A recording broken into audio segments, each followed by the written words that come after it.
Okay, I'll do roll call for the CAB Policy and Budget Subcommittee. Nicole Green, Here. Ozzy Carter, Present. Lila Blanchard, Here. and Reverend Julius Van Hook. Present. Okay, so we have a quorum, 4 board members present.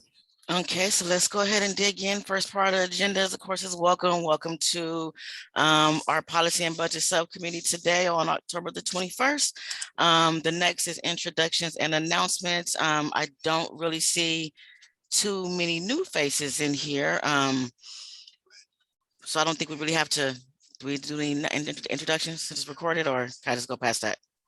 You I don't can really go see. past that if you like, yeah, and Okay. people can always introduce themselves or say hello in the chat, so yes. Okay. So if you would like, you can introduce yourself in the chat or put your information in the chat. Thank you for posting the agenda. So we'll go right into if there's any announcements for Lila, I see your hand up. Yeah, just a quick announcement that we're hiring for a financial coach specifically, and I'll put our link for Rubicon programs in the chat. And thanks, everybody. Thank you. Any other announcements before we move on? Okay, seeing, oh, go ahead. I'm sorry. Oh, go ahead, Jill. Multitask here. So for those of you that were not present and were not tuned into what happened on Tuesday, the Board of Supervisors went ahead and approved the standing up of the Office of Racial Equity and Social Justice. And the report from the community sessions was presented at the board. And so we should see some movement happening with that, which is super exciting, because any of those who are been involved in the racial justice oversight body and the rest will know that we've had this huge problem of data analysis. So we're hoping that they'll solve that problem. So much anticipated and super excited that it's moving forward, and it's funded through Measure X.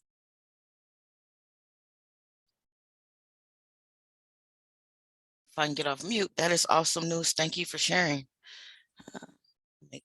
I always make notes when you guys leave little things. Thank you. Any other announcements? I'm just trying to go through here. Okay, I am seeing none. Wait a minute, comments.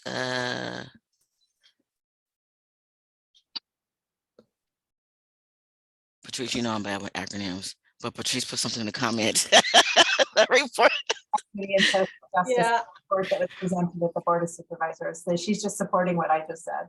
Okay, in my mind, I'm trying to, okay, OR. I'm gonna learn them in a second. Thank you. I do see that she posted attachment. Okay. Any other announcements? I'm trying to look and see.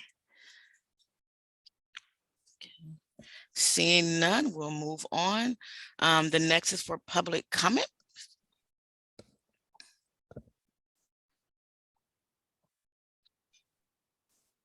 Well, I will make a public comment on the report that Patrice just posted. It's a fabulous report compiling the efforts of the community group that put together the report for ORESJ.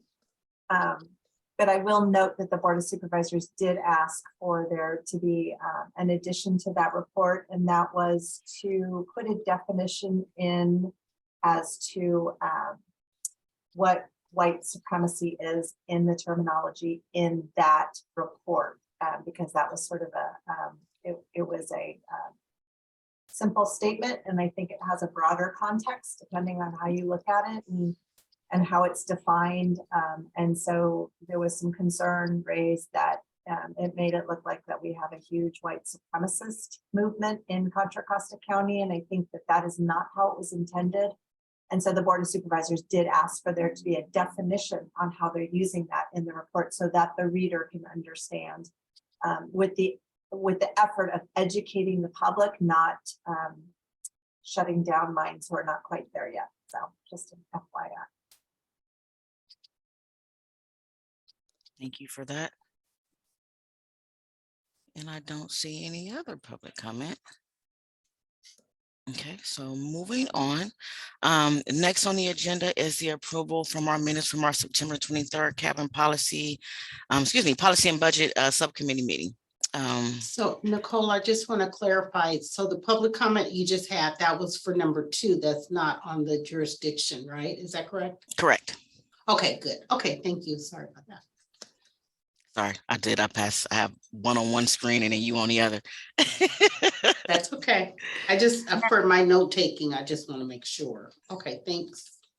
Madam Chair, Mhm. I would like to make a motion for the approval of the minutes from the CAB's Policy and Budget Subcommittee meeting that was held on September the 23rd of 2022. Okay, thank you. And thank you for putting it up there. Do we have a second or take some time to kind of look it over for any questions or comments about it from any of the other subcommittee members? I can second Ozzy's motion to approve those notes. Okay, so I have Ozzy for a motion and Lila for a second.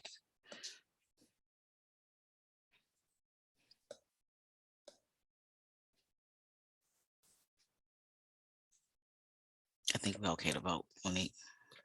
Okay, and then I guess there's no public comments. Any so, public okay. comment? Yeah, that's not really, I'm so used to everyone that's already on here. I know. It's only a few of us today. Yeah, I'm sorry. Any Okay, pub- all right.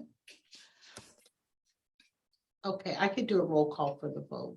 Okay, Okay, Nicole Green, aye. Ozzy Carter, Aye. Lila Blanchard, Aye. and Reverend Van Hook. Aye. Okay, so the motion passes unanimously. So moving on to the next item on the agenda, which is to discuss the recommendations of the 23-24 CAB budget proposal and vote on items for the proposal. So we're going to first start off by looking at reviewing and discussing the CAB's budget proposal, which is on attachment 2, page 7 and 8. Not sure if you all had a chance to kind of look at this before this call, but we'll kind of glance over this and see if there's any questions.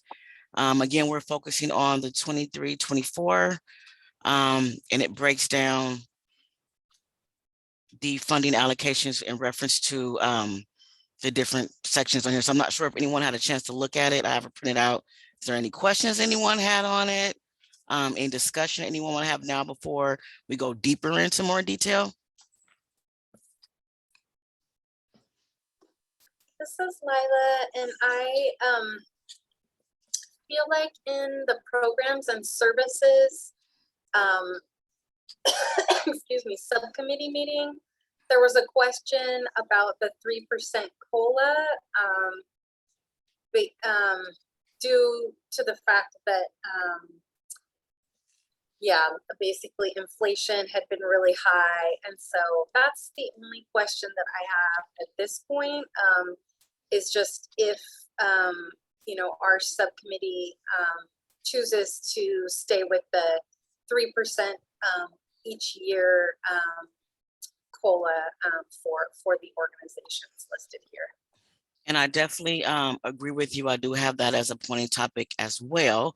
And I was going to leave that for the 4th bullet where we discuss next steps for the recommendations to kind of figure out where we may want to move or allocate money or talk about the 3% COLA. So I mean, if you're okay with that, can I hold that one for that 4th bullet? Sure, Okay. sure. I have another bullet point. Okay, go ahead. I'm making notes. There too. Yeah, we'll just get it all out in the open now, and then we can decide where it's gonna go. So the Programs and Services Subcommittee noted that there was quite a bit of money in this budget, you know, growth funds and just, you know, money in the fund. And so give me just one moment here. So we had a 2-part recommendation, and one of them was a 5% COLA increase. And then the second one was increasing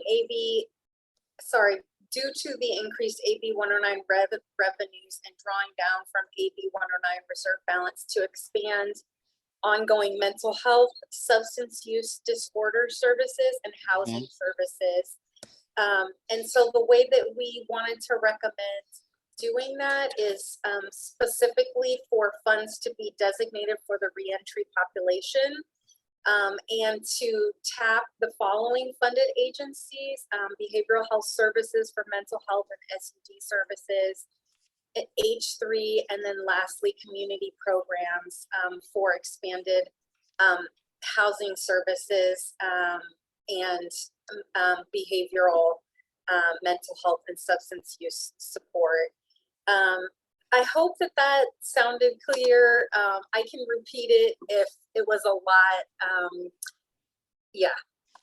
Actually, no, I really appreciate that, because I think that we've been reading each other's notes, because my bullets for recommendations honestly match yours except the COLA part.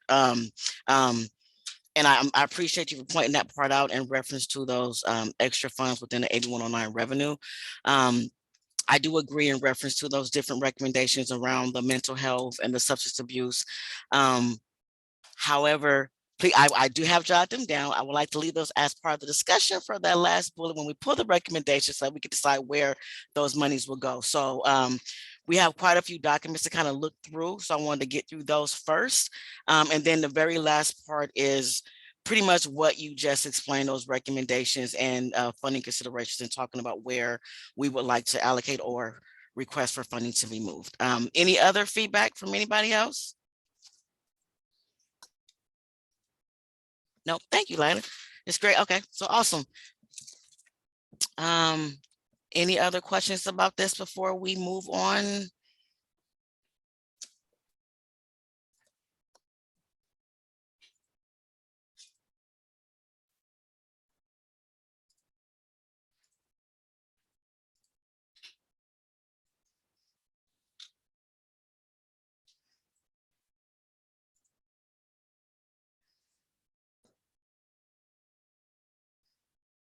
No. I Okay, think go ahead. I do have a question, Madam Chair, and maybe I missed something and it will be explained later on in one of the other bulleted items. I was wondering how the sequence for distribution of those excess funds had been determined with behavioral health, H3, and then community programs. Was there any reason for the sequencing as such? I'm sorry, go ahead. I can speak to that. Yes. So basically, the programs and services subcommittee was leaning heavily on the results of the survey that we did with all of the county departments as well as CBOs who receive AB 109 funding. And so those had been the top areas that had been recommended as far as need from those agencies for housing and behavioral health and SUD services. And so we identified the different entities that would be the subject matter experts and would be able to, you know, basically decide how to use additional funds to help housing and, you know, behavior and mental health services. So these were also, you know, the priorities, two of the biggest priorities that we identified in our policy recommendations. And so we acknowledged that we hadn't come up with our own programs, but we still wanted to make sure that monies were dedicated towards, you know, these huge areas of need in our county. Ozzy, did that answer your question? And thank you for that great question.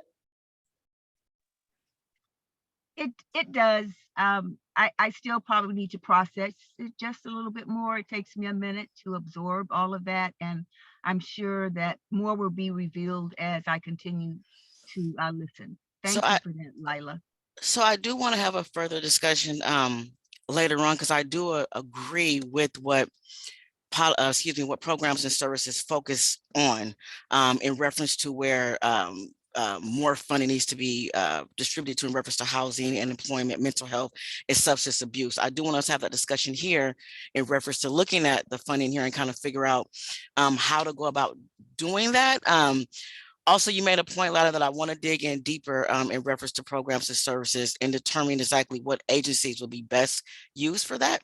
I do want to piggyback off the call from CCP, where that home group, that work group will be put in place. And Patrice, you can step in if I say it incorrectly, but I do really want to focus on who are the key parties that are actually going to provide that information. How are we going to go about collecting that for CAB to figure out monies will go? As we go deeper into this, it'll show more. But my response to that, and Ozzy and Lila, is after looking through all of this from a budget, from our perspective, I wasn't sure exactly where to move the money at right now. I know that there is more money being needed for those particular areas, but there's more research that needs to be done exactly to figure out where the money needs to go. What do we need to change? What type of services do we need to add to be able to help those people with mental health or substance abuse in housing? So, that's where I left off on. I think, as we dig in deeper, some more numbers and things reveal itself. I know that we're going to look at the community partners to figure out how the money has been allocated and where it's going. But I did want to dig deeper and probably pick, Jill's head, Patrice's head before making the recommendation is, can we do more research around those areas to kind of really figure out where the need is by creating those home groups before making a recommendation to move money around? Did I say it right? Did that even make sense? Yeah. Yeah, Nicole, I know basically I forced this conversation early on in the meeting. Oh no, I appreciate it. Don't mind. Yeah, so there, has been some acknowledgement that more could be done to recommend specifically like what to do with the monies. And I think, due to like the large numbers in the budget, there is a desire to, state where we would want some of the money to go to. Right. And the Programs and Services Subcommittee, recognize that would be in policy and budgets, purview and wheelhouse to decide like how much. But, there's kind of this catch-22 of Right. waiting for, everything to be figured out, and then the money's already gone and allocated somewhere else. And so, I think with further reflection, the Programs and Services Subcommittee, I think it's fine work groups or the departments decide, with continued input from CAB and from other stakeholders. But, not waiting, not basically letting the money all evaporate and get allocated to different places where we are clear where the county needs to be spending more of its AB 109 dollars. We just would ask for the subject matter experts to develop and to, utilize that money in the places that are going to impact Right. folks the most. Okay.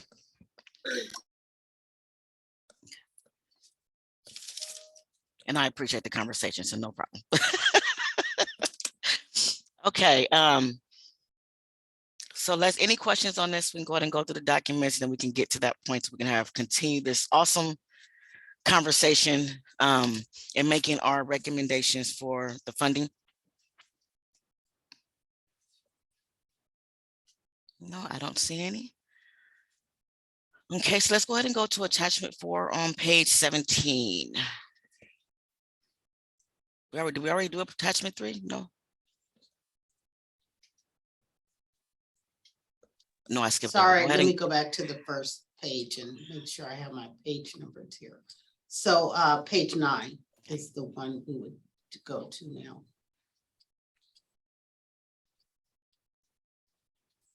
Okay. So yeah, so this is the attachment 3. Okay. Go ahead and kind of go through that. See if anyone has any questions.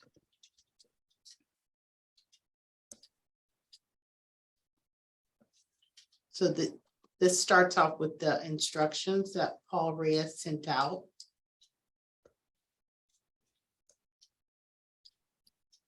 Sorry. Going It's too okay. fast. Okay, so let me just go back up for a minute so I can state what it is. So basically, Paul Reyes went over the budget instructions with attachments. So that's what from page 9 to 16.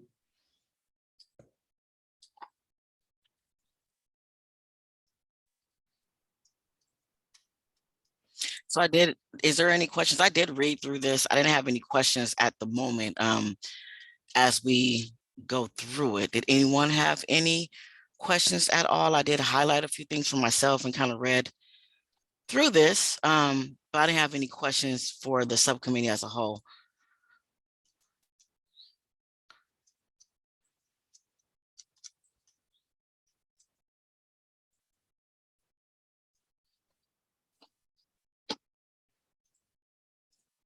And I'm not seeing any.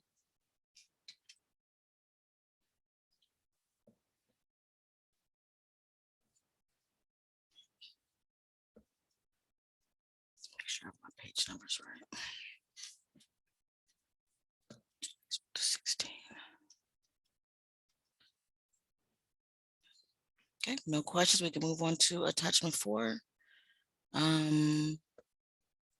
There's 2 parts to this next bullet. There is a there's a part for the AB 109 fourth quarter financial report for year 21-22, which starts on page 50. That came from the CCP agenda, and then we have attachment 4 here in front of us, starting on page 17.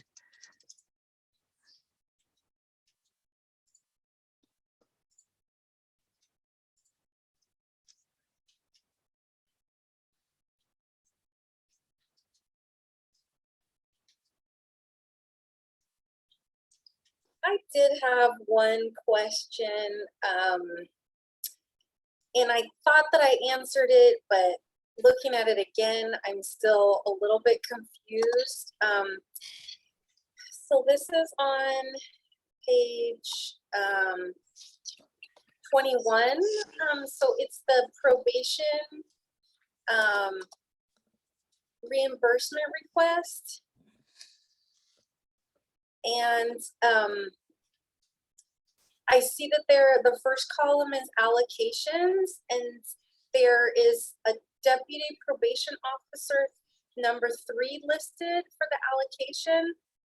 And I was just curious but then I see that the actual costs are like 180,000 each month. Could someone just explain if that is like several folks' salaries in there or one person's salary, and how that allocation is listed at that number when it's basically just about 180,000 a month that is going towards that? So my understanding is that this is one officer. And this is a salary and benefits. And then I'm not quite sure on the second part of your question. Can you rephrase it for me? I think that answered the question. I guess I just I'm confused how the allocation is at 2 million, because I didn't do the math, but I don't know that like 180,000 times 12 is 2 million. Maybe it is. Maybe that's just the allocation for 1 year. Yeah, so the way this is laid out, the allocation column is the budgeted amount, and then if you go all the way to the end where it says total YTD, which is year to date, that's the total actual expense that was charged to that allocation. So you see it came up pretty close to Sure did. 2.5. Yeah. Okay. So it's been about 87%. Yeah. Okay, thank you. I thought that might have been one officer, but then I was also, I guess it seems high to me. Thank you for breaking it down and helping me capture that whole column. Sure. And just to also, thank you, Laura. That was a good question, because it was certain areas I highlighted as well. And just to reconfirm, Patrice, for the second time, our focus here, although all these documents is here, is really on what page I just had in front of me. I'm so sorry. The Office of Reentry and Justice and more of the community program section, right? Yeah, though, yes, as well as I would say also, and we did this exercise with programs and services. You can also look at the chart that has all agencies listed, because that's a real quick snapshot of all the funded agencies, including the community programs, their sort of spending trend over the last fiscal year.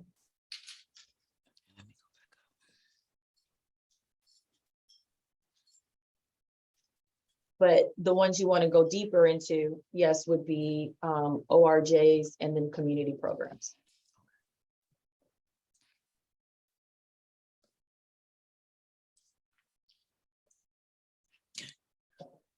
Any other questions?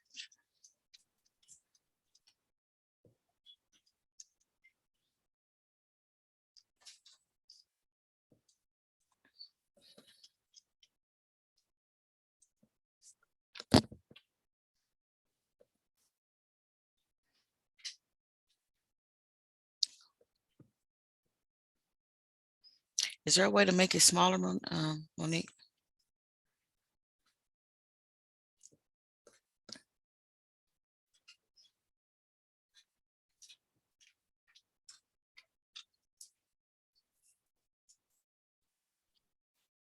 Is that better? Yes, thank you. Okay, you're welcome. Transitional housing. So this is a good one to look at too, behavioral health programs and services did mention in their recommendation to you guys of the specific agencies they'd like to see have increases. One of them was behavioral health. And as you can see broken down here, you have at the top of the, maybe the first 8 or so lines, these are all the, I would say more or less sort of the mental health staff that's funded through AB 109. And then, there's AOD under there too. And then sort of the bottom in terms of their operating costs, right? This is where you see your transitional housing, your residential programming, your outpatient, and then all these other costs to support the programming itself. So I would say once you get to October onward, not a lot of utilization of outpatient services. And then you see some ebb and flow here with the residential placements. Transitional housing looks like it's stayed for the most part somewhat consistent over the course of the time.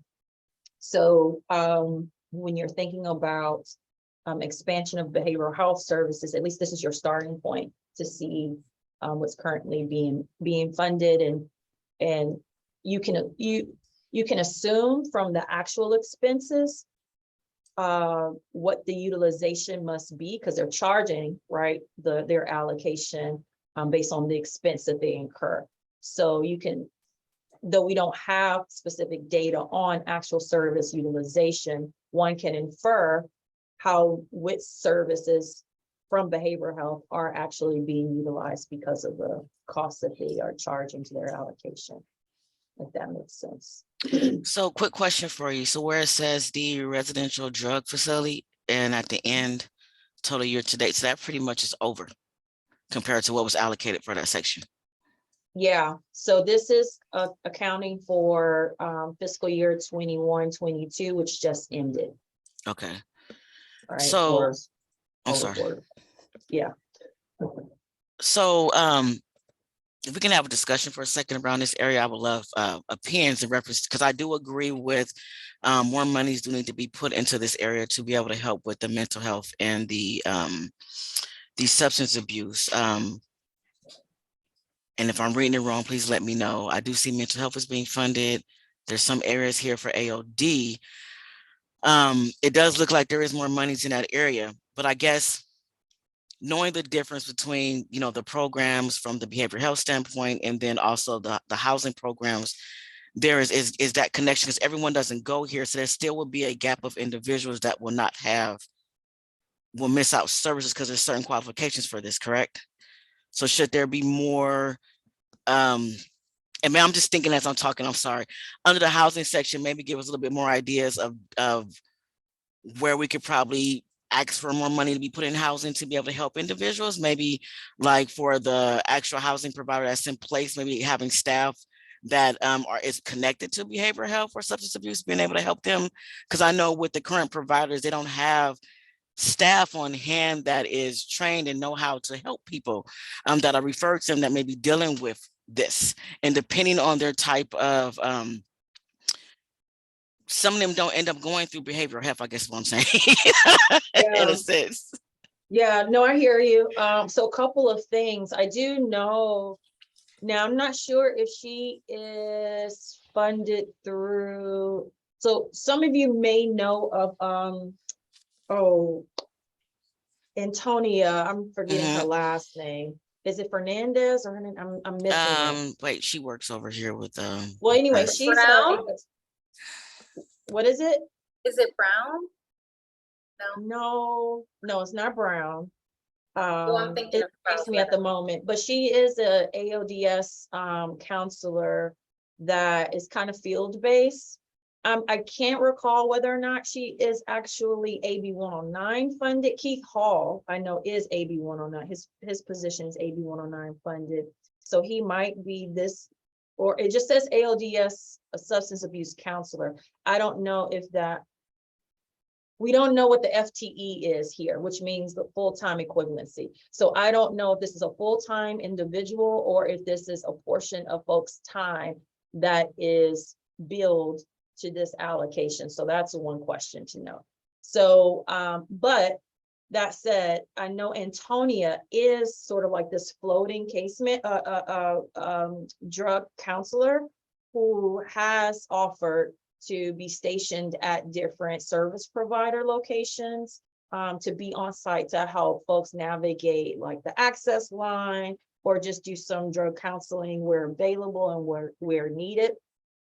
So I do know, I can speak with great confidence that on the AODS side, that has been made available. And then they also have a in custody drug counselor that's there as well. Yeah, you know, Nicole, you're there. Well, no, you help, you just made the connection and you're actually correct about all of that because her and Keith Hall, we do work with Lacrina and the staff, and her and Keith Hall have been awesome. I know that they do work with the partners on the outside and both going to Martinez and Marsh Creek, and then we have Lacrina here. So you just felt that you answered the question for me. Yeah.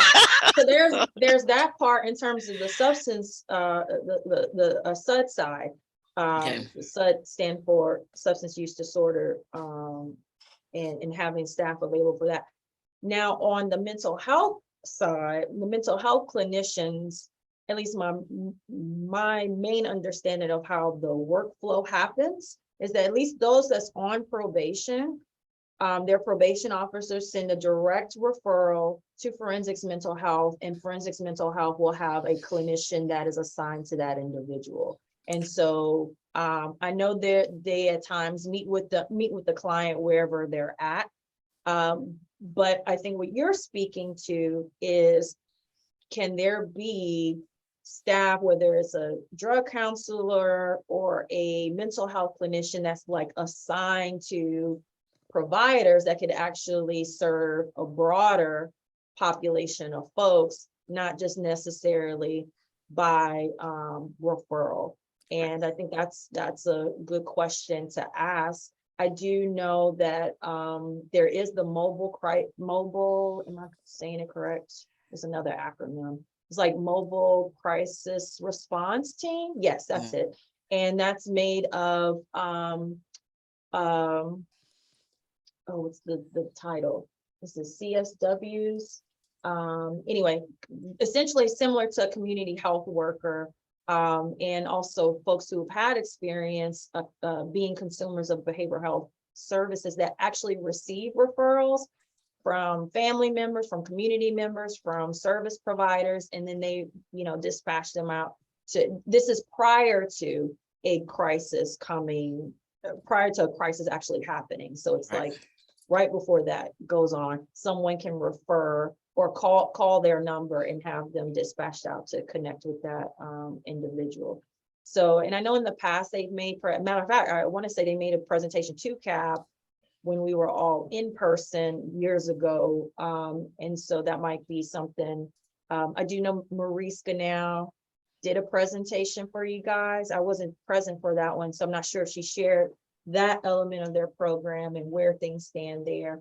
But so here's the other thing too. In the case of behavioral health, there may be elements that are already in place, they're just not integrated. And so that may or may not have a cost impact, right? So it may just be putting the right people in the right places in the community for greater access. So that's something to consider. And I think following up with CCP's idea with having these work groups can help, elevate a lot of that as well. And so that's where my question came in, and again, I'll let okay, Jill, your hand up. I'm sorry. I'll let you and Jill help me with that part in reference to making decisions. I really appreciate everything that Lida brought to the stage from the subcommittee, because those are bullets I had. But from our standpoint, our subcommittee, I really had a hard time figuring out where to move things from because of what you just said. It's probably already in place. It's just us collaborating more and find those right people. So how do I recommend to, I do agree with her with their money. If there's extra money, move it, right? So that it doesn't go away. I agree with that. But finding the right place to place it if it's already in place. So I would definitely love, I want to bring that to the stage for feedback. And Jill, I know that you've been waiting to talk, so I'm sorry. I'll let you go ahead and speak. Absolutely happy to wait till you're done. It's your meeting. A few things. So the substance counselors, that has to be more than one position, because there's no way that any one counselor makes anywhere near $200,000 a year, which is what that adds up to. So I'm not sure if that's paying for part of the Crossroads program or not. I need clarification on that. So, and on another subject, when Patrice, you're talking mobile crisis response teams, and then there's mobile response teams. There's one for adult, one for children. They're called similar but different. Understanding all of that is rolling into A3. That anyone, anywhere, anytime, county-wide mobile crisis response team, which is really becoming an integrated system. All of those teams are rolling into the dispatch system that will be rolling out of there.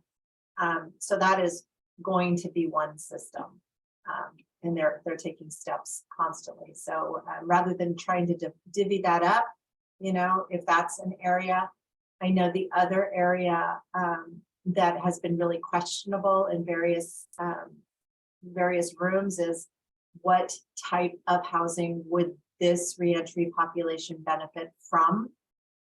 There is discussion in the substance use world that it looks like the funding that is supporting sober living environments will be depleted by March, but I'm not sure that's the best kind of housing for this population. So some discernment on what it is that you see is needed for housing once somebody leaves the criminal justice system would be important.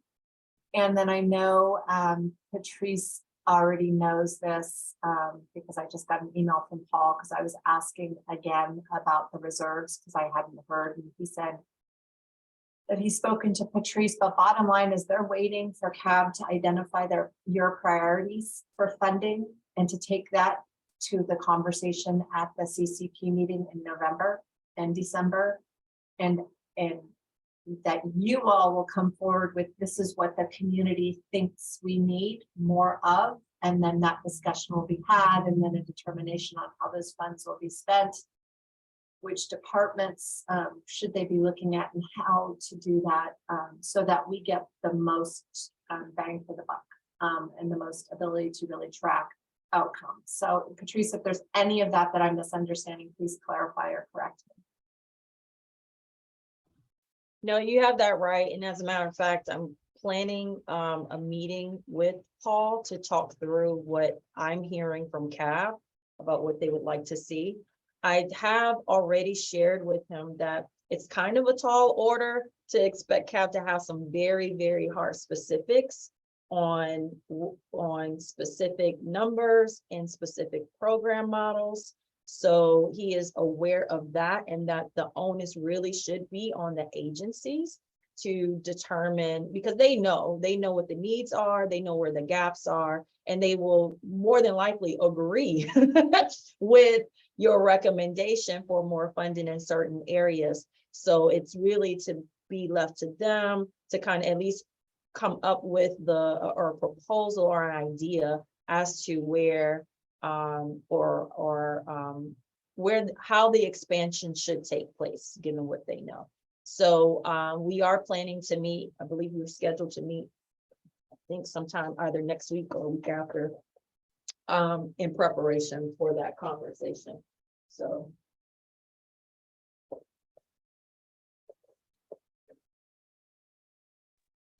Thank you.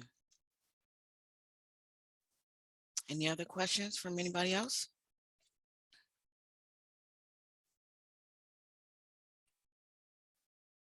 I just want to thank you, Nicole, for like your point that you made about will giving more money, to behavioral health division get access to, culturally appropriate and, available mental health and substance, use disorder counseling. I think that's a really good point. And we're going deeper, and this is exciting. And yeah, I have lots of questions, and, I hope to hear, from Reverend Van Hook and from Ozzy, kind of where some of this is landing as we go along as well. I was going to ask Monique, I think Reverend Van Hook is not here anymore. Or is it just my screen? No, you're right. He must have dropped off. I'll text him and see. We still have quorum though, so that's good. But I'll text him and see if he's having difficulties. Okay. And thank you, Lila, for that feedback. I'm just as excited as you, and I have like little sticky pads everywhere. So, okay. So any other feedback regarding this section? I mean, this is a great conversation. I really appreciate the way that you both broke this down. I'm pretty sure I'll have some more questions, but it's helping me through understand this process a little bit better when it comes to that final decision of us making that recommendation. But that was the only question I had in looking at this. Jill, I do agree with you. Even just from being in this seat and being a part of CAB, as well as being a provider regarding housing for individuals in AOD with transitional housing, there are different housing needs for people just outside of several living environments. I don't know if it'll be here though. I mean, I do love the housing that AOD provides because they do need that. There are certain programs that I've seen the team use that do provide structures, and people are very successful. And I could be wrong, but the breaking point seems to be from when they leave those programs and go into another. Does that make sense? So they're going from just watching the team in here when they release them and put them into inpatient, from inpatient to outpatient. And then it's like, what happens after that? So it's really figuring out where those services are needing to continue to provide them with the support to stay clean and get back on their feet. And it's figuring out where that needs to happen. I think those support groups will be great in identifying that. So, okay. And I will make note of that too, in my conversation with Paul, that's a specific element of housing that you'd like to see incorporated. I also would say bridge housing for immediate releases. Yes. Right. Yes. So whether they are whether substance use is an issue for them or not, just at least something to catch them while they are waiting for whatever other housing program becomes available for them for more of a long term, I think is crucially important as well. So, so things like that, where you would like to see housing and the programming around it, if you have some sense, even if you don't have a name for the specific model, if you have some sense of what you would like to see, I think that will help me be more specific with him, for him to be more specific. Okay. with the agencies. Yeah. I would just add, sorry, Nicole, I would That's just okay. add that the AOD community would be absolutely, could provide you lots of information on that, because they have been begging for years and years and years for that bridge housing from treatment to next steps, that is the gap in the AOD system as well.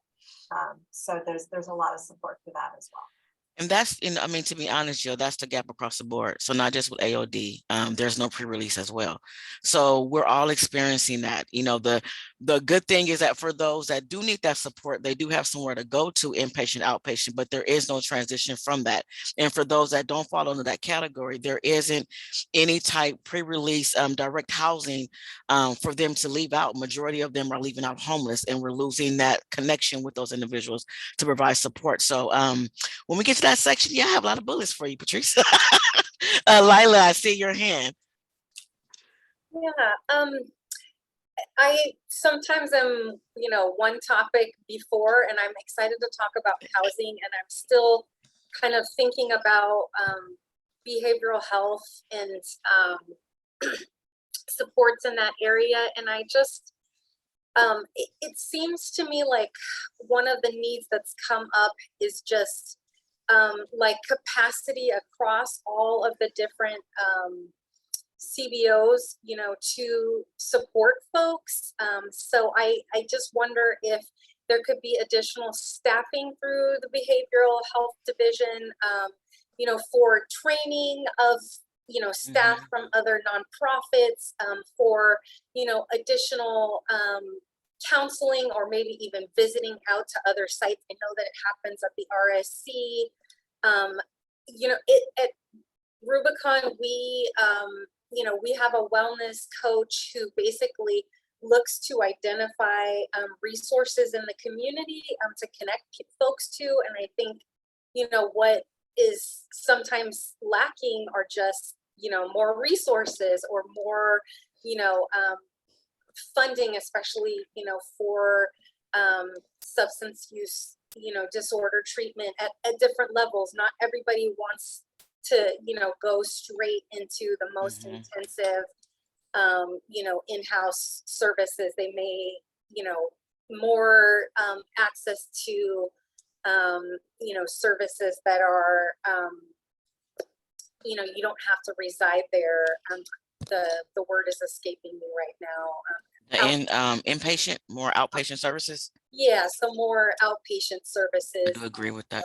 Could be something helpful in that arena to ask for more of that. Patrice, I do see your hand. I do have to agree with you, Lila, because the way it's set up after inpatient, outpatient, usually individuals are transferred over or referred to one of the housing agencies in place, and then we put them right back into like a sober living environment. So there does need to be other housing options, because majority of the people that I'm seeing or have seen, just like you work in the field, they don't want to go into that type of housing.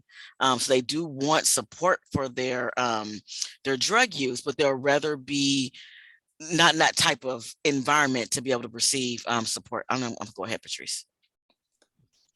Yeah, I wanted to mention that to your point, Lila, about having a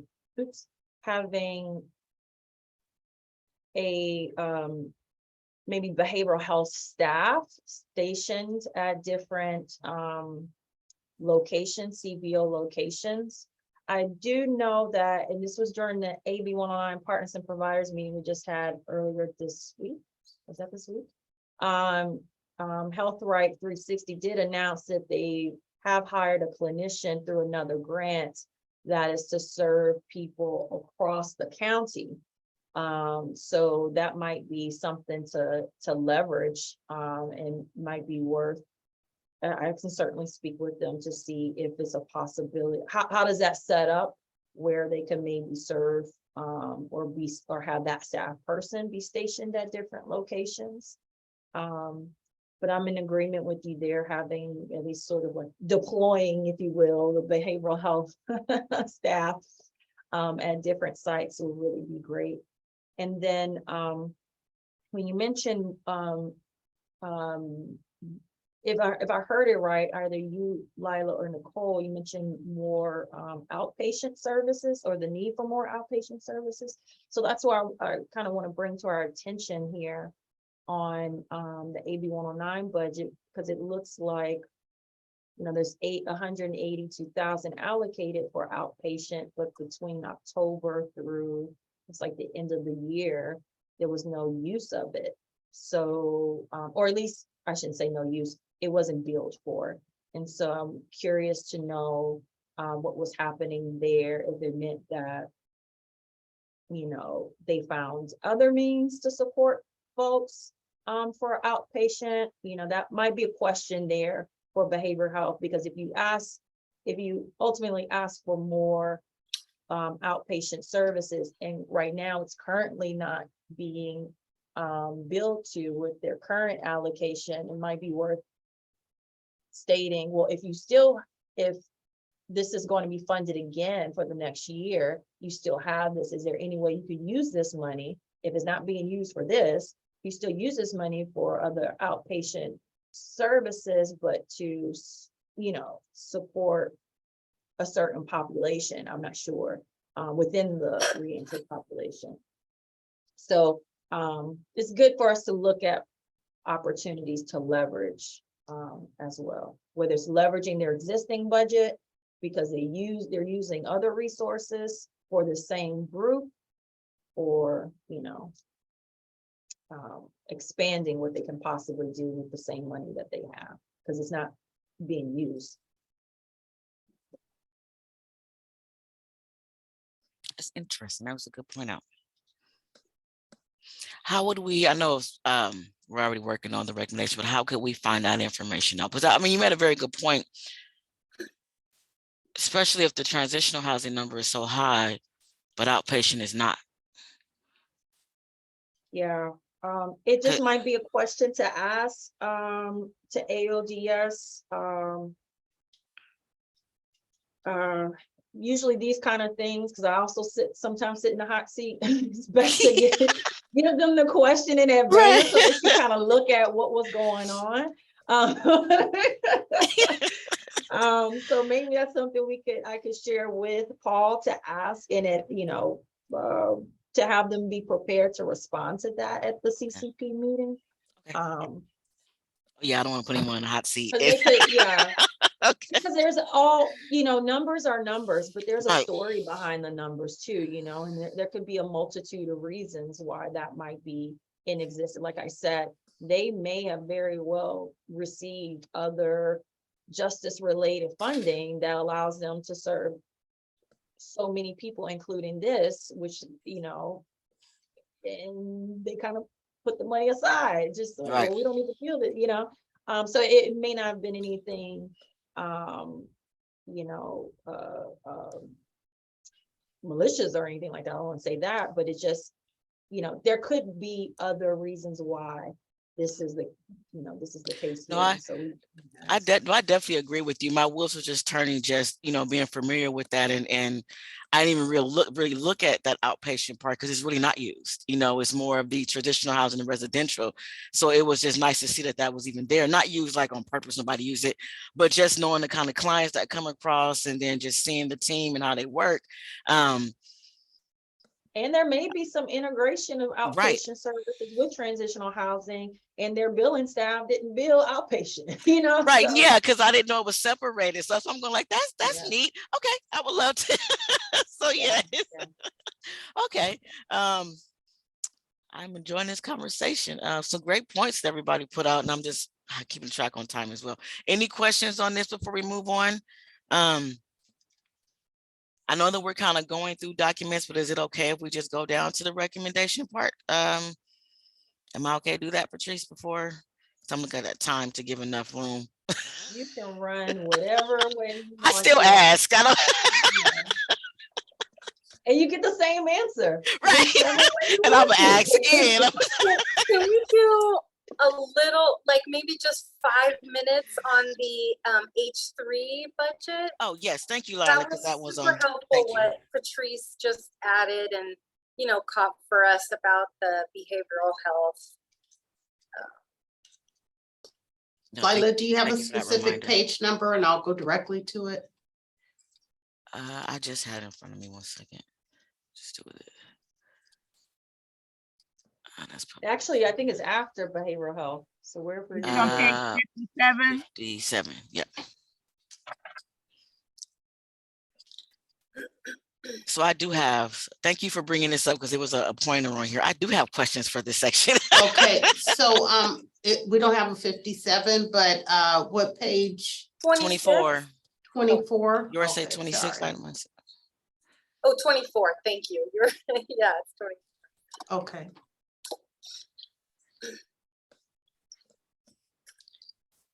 So with this one, now remember, they're only being funded through AB 109 for shelter beds. Okay, so that's the extent of this here. So that was my question. Because I know I know that H3 is only being funded for shelter beds, and this may be a question for them. There are I can't even talk anymore. H3 does a lot. They provide a lot of different housing. How do we, from what our population, get access to that? Through H3, they have, and I know it's kind of all mixed and mingled. So I know they have the mental health. They have, oh my God, I know Hume Center has some housing, even though it's not directly H3. Majority everything goes to H3. They have the hotel in Pittsburgh. How do we, outside of the shelter bed, is there any way to have additional funding through H3 to provide more permanent supportive housing for our population? How do we get access to everything else? Is that an H3 question? Well, everything is based on, it was two things. Any other services that they have to offer, let's say just like to the general public, right? Most program, as you all know, because most of you work for programs, with the exception of Ozzy. Every program is funded, and with that funding, most cases comes with a set of eligibility requirements for who is allowed to receive that service, right? Okay. So in the case of H3, anyone can enter through their coordinated entry system, right? Anyone can call the 211, and based on whatever set of circumstances, H3 can then match them with the appropriate resources that they have within their umbrella, okay? And so the long and short of it, if you want reentry clients specifically to have first dibs, if you will, because otherwise they stay in line or stand in line as any other person, Right. Trying to access homeless services. And to even make it more complicated, to have access to permanent supportive housing, which we know is a housing resource for folks who have really severe acute mental health issues, physical disability, what have you. Their ability to access that service is based on a vulnerability scoring, right? Who is most at risk of death, literally, being out on the streets. So I would say that if you want services to be delivered by H3 that will specifically serve the reentry population beyond shelter beds, because that's essentially what they're getting here, then you will want to say, we want to increase funding, right, and expand and create other housing options beyond shelter beds to be delivered through H3 for the reentry population. So we talked about bridge housing, right, from jails. You could easily say, we want H3 to provide bridge housing for folks who are being released from our 3 detention facilities.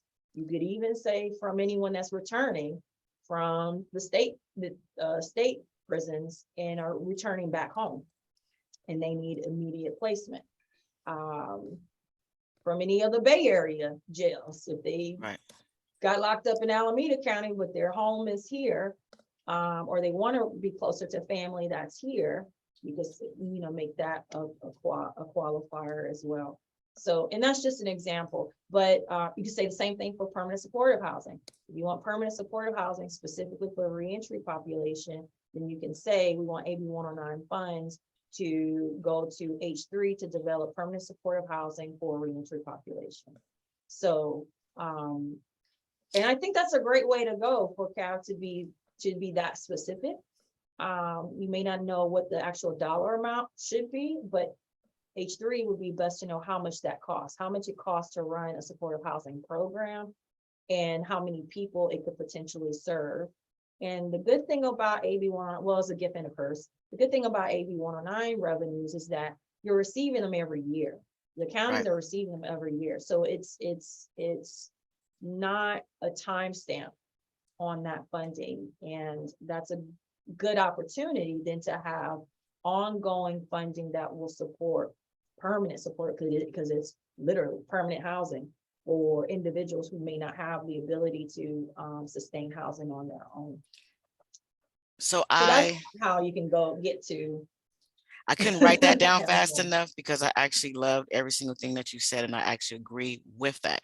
What I would like to add to that, I think that actually is an awesome way to go compared to what we've seen in the ability of H3.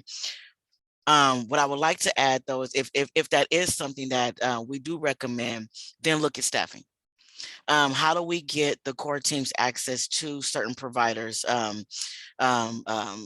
to be able to come back inside of those 3 camps? Because I know one of the dislinks is individuals, that time frame of them, for example, that pre-release part of them getting released and getting connected with H3, or if they end up going to one of the providers like Rubicon or something like that, getting connected to H3, there's a window of time where we lose participants because of that.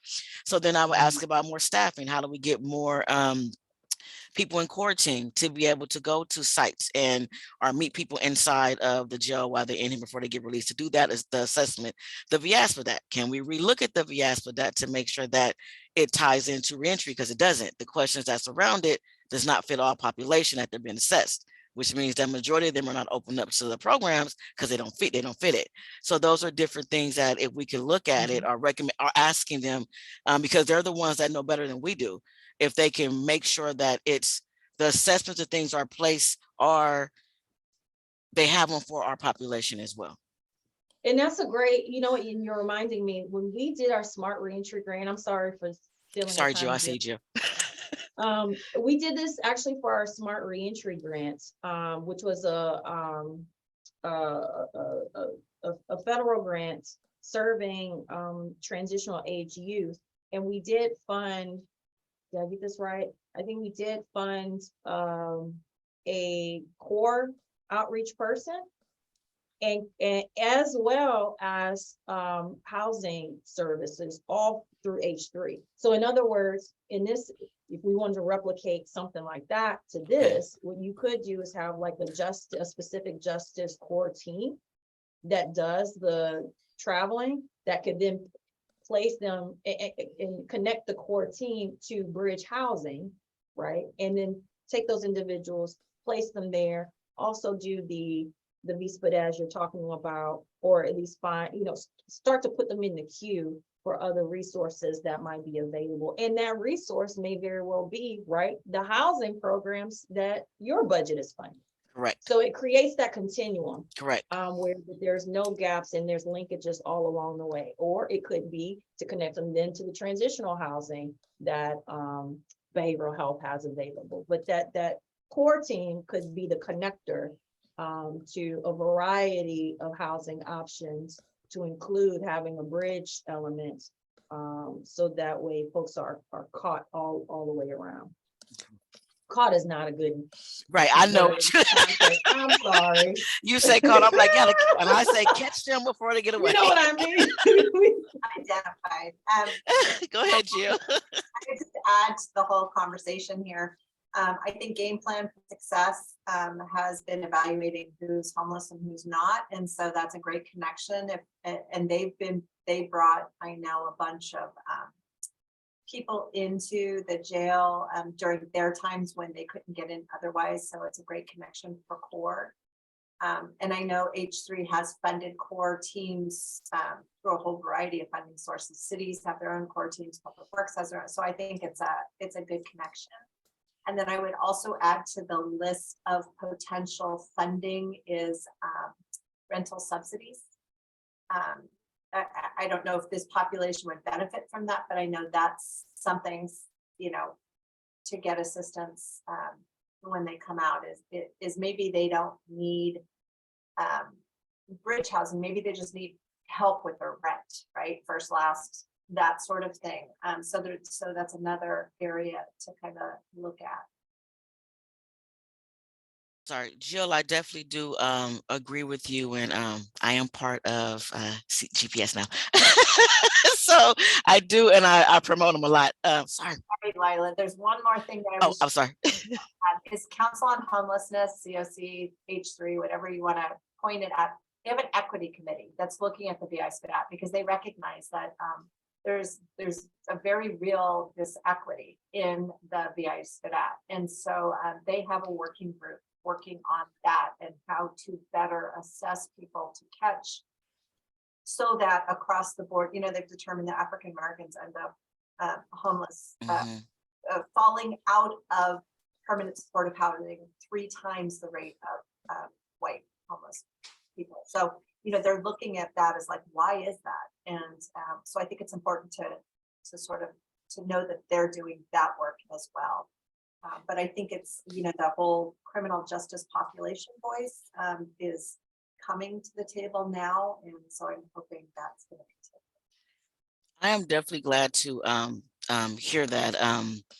I know at once being a provider and working with housing and working with H3, that was like one of my major, not concerns, because they do such a good job in working with Shelby and all of them. And it was just bridging that gap of the reentry part. It just, the things that they're looking for is great because it does collect data to how to figure out the homeless and why and the demographics, but it's just missing that one part that is just focused on our reentry population, certain questions in reference to their abuse, their substance abuse and things of that nature when they get released, which eliminated them from some of the programs that was out there. So I know having that conversation with H3 is great. And also just, I think what Patrice said earlier is just bridging that connection again with certain programs, revisiting that connection with H3 as well as GPS. I believe that the data that GPS can provide a lot of information to them on what they see in here. And be able to have that connection with CORE. I don't think CORE comes in here anymore, but just revisiting that would be something that'll be awesome. And I don't want to make you wait, so I'm sorry. Go ahead, and your hand is up. I apologize. No, finish your thought. I can come in right behind you. So I just got really excited, Jill, like to know that I've been dealing with reentry for about 4 or 5 years. To know that they're looking at things now is really exciting. To hear that H3 is looking at the VS, so that everyone's looking at the different housing and how to look at what's missing for reentry and different demographics. So I would love to see the end outcome, all of that. And one of my biggest questions is like, Lila, like how do people determine exactly who's involved in what conversations? Do a lot of information come from communities about their feedback on what they personally experience outside of those that actually just, you know, run the programs? That's a Jill question. Yeah, I'm going to share. I'm going to share the agenda for those meetings. I have not been attending them. I was in the preliminary discussions that was being done at a higher level. There was what was that, Patrice? What was that group that came together? Do you know that was doing that? Was it NACO, National Association of Counties, that was looking at? What was this one on again? What was the nature of it? The Council on Homelessness participated with, and I don't know what the agency was, they were selected to really look at the equity, and it was done on a regional basis. Do you remember that? Oh, then they no, I don't think it was NACO. It was something else. Something else. And then they took the results of that, and that's how they've created all of these subcommittees to really do a deep dive into our system, taking the next steps on that. So let me pull the equity agendas so that you can kind of see what's been going on with that. And while you're doing that, Lila, go ahead. Oh, So, I love this and I want to ask for as much as possible and, see what we can get. I just want to add that often what happens is that AB 109 is such a small percentage of folks in reentry and folks in, in the three different, institutions, the three different jails, etc. And so I just want to make sure that we lift that up again, is that, the reentry community is broader than AB 109, and I think it's going to have the most impact if those funds are, not just set aside for AB 109 identified folks, but the reentry community. And I love more resources for folks right at release. And I would just also, advocate for or ask for that same thing with folks who are seeking housing services once they've been released, is to have more funding for folks in reentry beyond just AB 109 only. So a few years ago, the Board of Supervisors approved the AB 109 funding could be used. First priority was AB 109, but then after that, if there were more funds and services available, it was open to the entire reentry population. And as far as I know, we have not focused on AB 109 only because there hasn't been enough. Is that correct, Patrice, or now are we switched back? I would say that has really primarily been applied by the community programs. A little bit different for the county agencies. So that's something to uplift, that the community programs have made an effort to expand their services beyond, and that maybe there's room for the county agencies to do the same. Yeah. And I'd say, like, in making housing referrals, there's often no funding available beyond the AB 109 with the major partners that are funded by AB 109. And so there might have been one service year where that happened, and then the next year it was back to AB 109 only, and really being able to refer a super small percentage of folks in reentry, for those programs. Agree, and thank you for posting that, Jill. So I appreciate all these conversations. I just glanced at the time and I never got to the purpose of the final part. So I do want to make sure that we cover our recommendations. I tried to write down what you said, Patrice, regarding what we talked about in reference to H3, but I couldn't. I want that. I know this is recorded, Yeah. but if you like, I can restate what I have, and then if anyone else, both on the behavioral health side as well as the housing piece, and then if I may have missed something that was stated, please let me know. So let me start with behavioral health first. So what I heard is that you would like to see resources go to a couple of things. One is bridge housing from the AOD system. So a bridge housing be available for folks who are exiting the AOD system. An increase in outpatient services.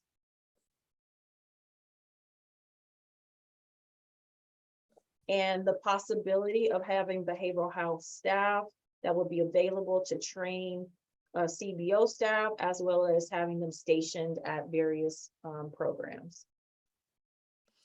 Yes, and I think the last one was not just bridge housing, looking at other different, I don't know, another bullet for additional housing options, or was that tied to the bridge housing? Yeah, that was the only additional housing that I heard specifically for for folks who are exiting AODS services or what Okay. have you. Okay.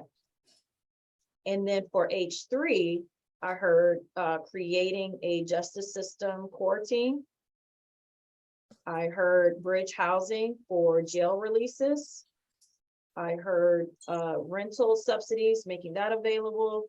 And then just staying in concert with programs and services, supportive housing specifically for the reentry population. And then all of these expanded resources would be to serve not just AB 109, but a broader reentry population. Okay, yes. I agree with my notes. Anybody else on the committee? Ozzy, Lila? I would just like to really thank everyone for the in-depth review of the specifics that program and services had come up with. And I'm in total agreement with behavioral health and H3 being the primaries, as I get a deeper and broader understanding of the services that they're providing. And I see that they are best suited to participate and execute the things that we are specifically asking for when it's dealing with substance abuse, housing, and also the caveat with mental health. And just thank everyone for the in-depth discussion where I could glean some things that I really had concern about. And I'm definitely in agreement with the recommendations that were previously reviewed by Patrice. Thank you for this meeting. It's been very informative.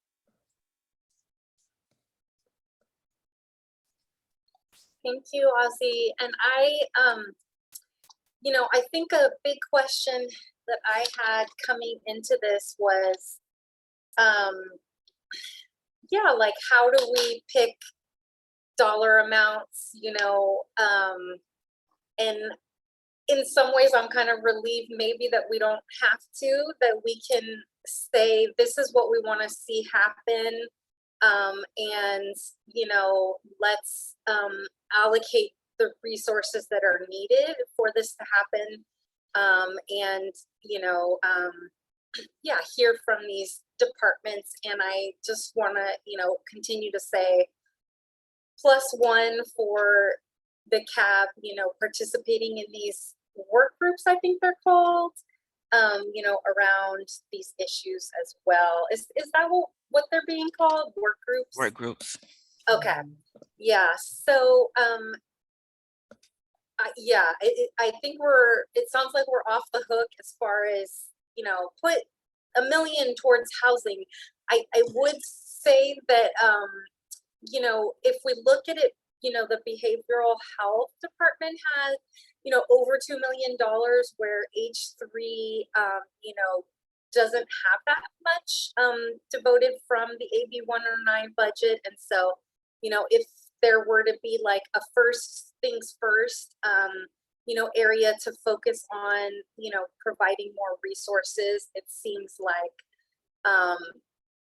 the housing and increasing the H3 budget in order to provide more services to the folks that we're all working with, from CORE. I can't tell you, how many times I have conversations with folks where I lead with, it's,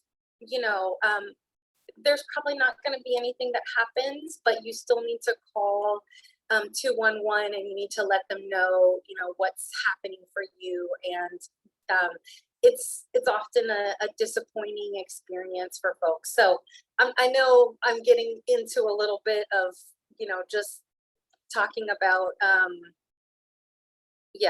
just giving my opinion.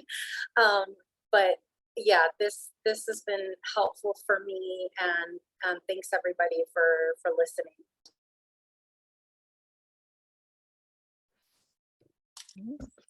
Thank you. Let's see. So the last part, I appreciate that. I really enjoyed this whole conversation. The last part I wanted that we didn't talk about, Lila, was the 5% COLA increase. I didn't want to forget that because I know time is going. I think everything else I pretty much covered, Patrice, right? Because you told me if I didn't. I had notes to make. I know it's my call, but I wanted to make sure that I So covered just everything. if you like, just for the sake of time, based on the things that I recanted and you guys corrected me on, we can say that is, I could take that to Paul and we can say these are essentially what you're determining as follow-ups from you guys' policy recommendations and where you want to see increases in funding go. So that's separate from your actual, then your budget proposal for the next year, which programs and services are recommending a 5% COLA increase. So unless there's anything else you want in your specific budget, if you want another service area to fund, another, or increasing in a certain, whatever you want to do, but at least where one recommendation stands, it's 5% COLA increase. So one thing that I would recommend, suggest on that is, because this has happened in the past where CAB didn't include a COLA, and when Tim Newell was staff, he just automatically did it across the board to match what the county got. And I'm just wondering if there might be a discussion of a policy going forward that whatever COLA the community programs get should match what the county programs get, so that it just comes in as a baseline rather than having to ask every time. If there could be some sort of agreement or language along those lines, it might be a little bit easier. So that way, if you don't have somebody in the room who happens to know that the county got 5%, you don't end up, your community programs don't end up shorted. Okay. Because the county departments will show it as a baseline increase. It won't be an ask.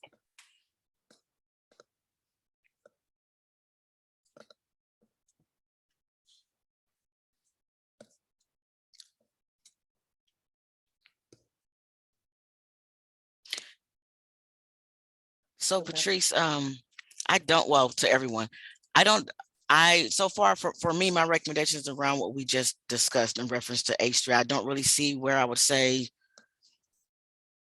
doing like an increase or anything. I just want to really focus on that behavior house and in reference to H3 in those areas.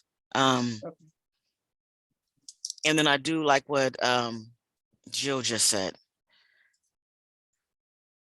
I mean, I jotted down different things on where I would probably see an increase. After our discussion today, it made more sense to the way it's outlined. yeah, Monique, can you go back to, I don't know, we're 2 minutes off. Can you go back to the attachment 2, so page 7? So here where it's highlighted, these were, we presented this last time to make sure that you guys got, or all the community programs got 3% COLA increases every year for the next 3 years, because they're going to be a 3-year contract cycle. So when you're looking at column 23-24, we'll now be requesting that this will be a 5% increase across the board. Okay. But you see, it's 5% that will go to each of these, right? Employment, housing providers, your mentoring, your family reunification, legal services, your one-stops, which is your networking, and your Reentry Success Center. So that's fine. I could take that if that's what you guys want to do. Is there anything else here? Like, did you want to see another service area funded, or you're fine as is, just have the 5%? I personally, and I can, get feedback from the rest of the committee members. I was looking at the network system services. And I had a question on that because some of these individuals are not here anymore, right? Like, is Fast Eddie still here? Right, and their recent RFP proposal, they've traded out the automotive services for residential housing and transportation, and there was one other thing connected to it. It's like a 3-for-1 deal. So they're really trying to beef up their behavioral kind of health support as well on site, given what they've seen as well, kind of to you guys' point, how programs are seeing the need for that. So, and they'll be leveraging then their other grants that they have where they're funding partial time of a drug counselor and having a mental health clinician on site. Okay.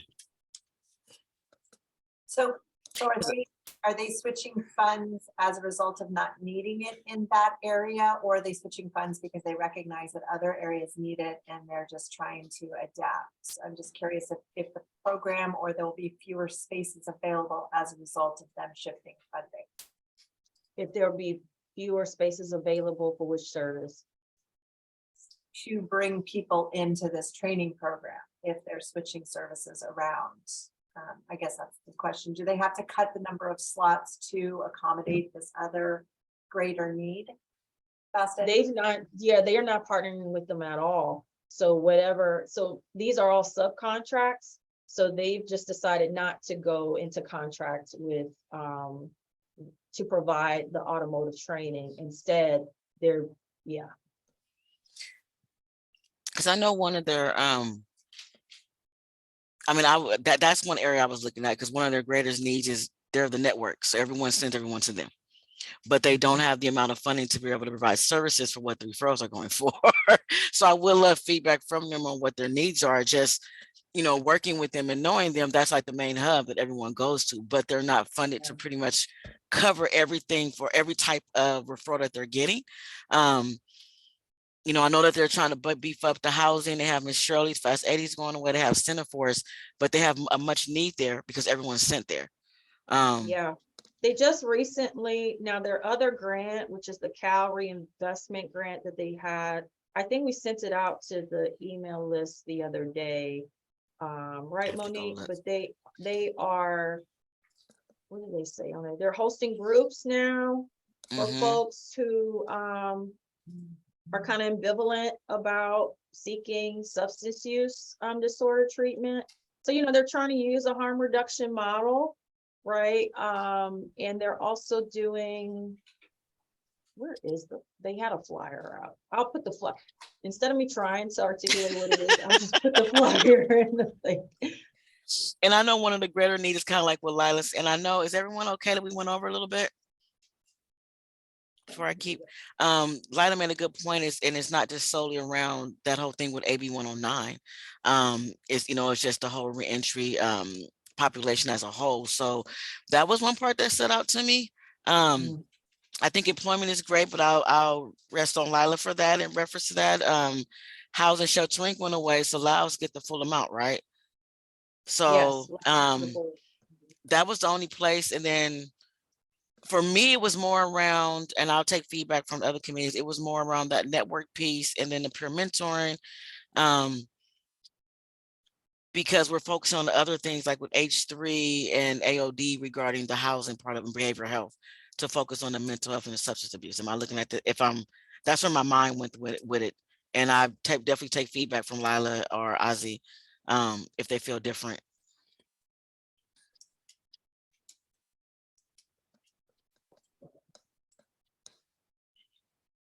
Now that we're talking about this and taking a look at this as well,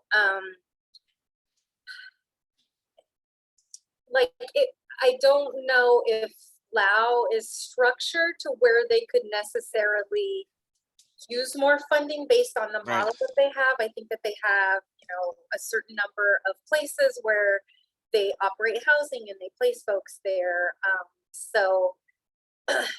Yeah, I know that there is more demand for their services sometimes. Well, yeah, I'm starting to contradict myself here, but they, they do a good job at helping folks who are referred to them who are AB 109. But again, if they could be outfitted to serve folks beyond AB 109, then I could see, requesting more funds in that area. But I think I'm just echoing what you were saying, Nicole. I would like to interject something here. One of the things that we've been championing as we've met with our CAB, as the CAB ambassadors have met with various officials in the county and supervisors, disabilities is something, and being able to have accessibility for individuals with disabilities. I would like to see something placed within the confines of what we can say and make recommendations for. And I do remember Lao's House didn't have specific ramps and things of that nature at the time when we had a presentation last year. So I would, and I'm saying that not as a kind of a put down, but I would like, since we're doing recommendations, to kind of highlight that. And I don't know how to articulate that, or which of the service providers would best be suited to accommodate such issues, or even if that has been something that's been put on the forefront of our even common knowledge of how many of our CBOs, definitely our county agencies, would have provided services. But I think that we need to really kind of focus too on our CBOs. To piggyback off of Ozzy, that in my opinion, and I don't know, I have not seen Lao's contract or all the information like that, but I know from a CBO standpoint with housing, that is one of the limitations for individuals with disabilities, because the housing is not structured around someone that had like the transitional or sober living environments. There's not funding for that. I'm not, and Patricia can correct me, but I don't think there is money allocated for that. And I don't know if that actually is a good option to be able to have monies available, if it is, to be able to help someone that is referred in the reentry population that may have a disability, because I know that just speaking from a previous provider, that was an issue to get someone referred, and we couldn't help them because of their disability. There wasn't a place to place them. Yeah, no, that's true. Most of these programs aren't, as Nicole stated, aren't structured, and therefore have difficulty accommodating someone with physical disabilities. One of the challenges too is that for the housing programs, both of the past and present, there's an employment element to it. So the goal is to essentially help that individual while they're in housing, while they're in subsidized housing, help them get to employment, have gainful employment, to where they're able to then cover the cost of their housing on their own. In a lot of cases, for someone that's on disability, they didn't have SSI or SSDI, and so they're inhibited, right, in their ability to gain more income to then cover the costs of housing on their own. So clearly that housing model doesn't work for that particular individual. And we haven't yet, and maybe it is worth having a conversation with either H3, or I know Jill mentioned before, maybe even the Department of Rehabilitation. But there are other entities that are out there that can help guide how we can develop a housing model, and then if funding is available, put it out to bid for organizations who have expertise in providing that kind of support. I keep forgetting the name, Jill, that you mentioned before, East Bay Regional, something, but to support independent living. The Regional Center of the East Bay. Yes, yeah.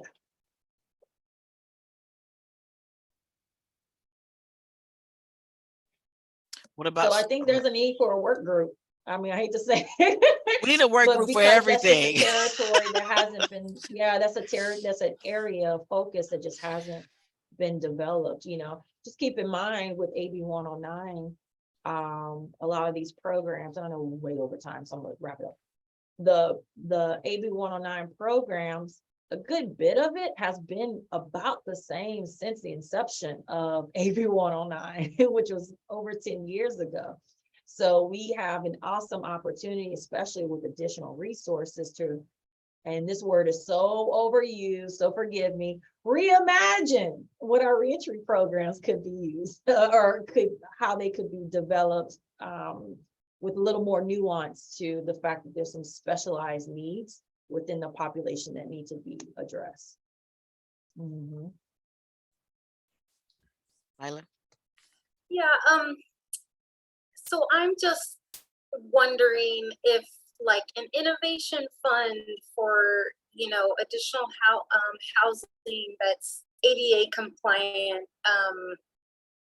you know, if that would be an option, or the work group, you know, either one, I would be in support of, you know, for that. And thank you for that suggestion, Ozzy.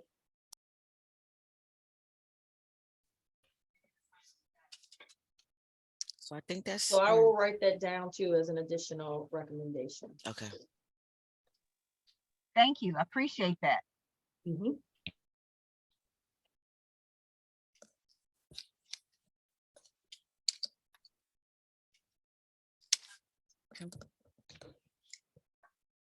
Any other recommendations? Those are the only ones I have, Patrice, in reference to this.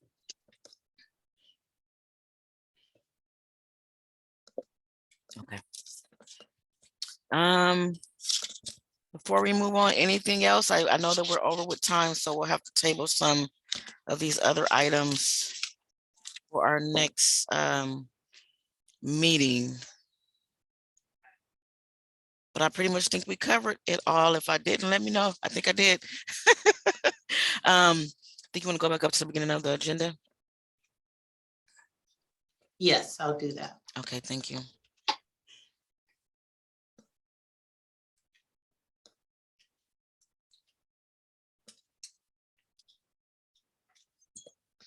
So do you want me to kind of recap on my notes that I have for Yes. the remaining items? Okay, Yes. so you guys were finishing 4.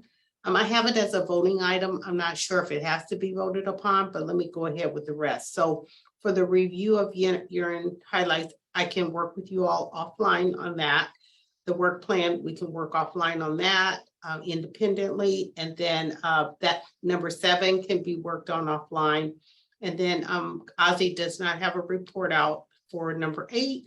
And for number 9, everyone RSVP'd to November 16th being the new date for November due to the CCP meeting. And as far as next steps, we haven't discussed anything, but traditionally, the subcommittees have taken December off. So it's totally up to you all what you'd like to decide on. Is that accurate, Patrice, what I'm stating? Yeah, so for at least for the November meeting, you all can revisit this, the items that weren't discussed today, and then we Yes. can also, depending on how the CCP meeting goes, or no, you're meeting before the CCP meeting.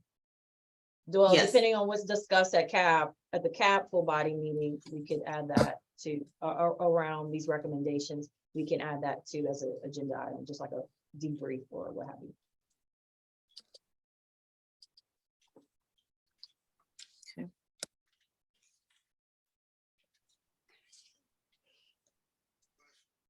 Bless you. Okay, I think we covered everything. Anything else from me? No, before I. No. Okay. Anything else from any other subcommittees? Members? Nothing from me. Do we have to, so we don't have to vote, do we, to approve these recommendations because we've got them? Yeah, I'll present them at the next full cap meeting. But they'll already be in the queue to Paul, so just heads up. Okay. But at least just out of courtesy to the full membership, we will certainly raise them up and you know, gather any additional feedback that folks will want to have. We'll continue to add a line there for vote. Oh, you will need to vote as a full body on your budget proposal, but hearing so far that between both programs and services and policy and budget, you all are pretty set on the 5%. You know, we'll have that ready for you guys to vote and approve on that as a full body. And that will be included in the CCP agenda packet. So we'll leave it as an action to take, and you will take an actual action at the full body meeting on the budget proposal. And then Patrice, how will it look for us, these other like asks? Do we just say funding as necessary? Do we have to have that in writing for the CCP at some point? Yeah, let me find out from Paul how he would like this sort of structured, if you would want it in writing, or if he's, based on what you guys have shared, if he's just going to give direction, because that it may flow that way as well. So let me get a little bit of insight from him as to how he'd like to direct that. And then I can certainly share an update with all of you. Thank you so much. I'm complete. I'm good for today. Awesome. Okay, well, if we're all good, then I appreciate you staying 16 minutes over with me to get this done, and we will adjourn to our next meeting on the 16th at 1 o'clock. Thank Have a you. great day Great and a nice job. weekend. Bye-bye. Bye. Ciao, everybody.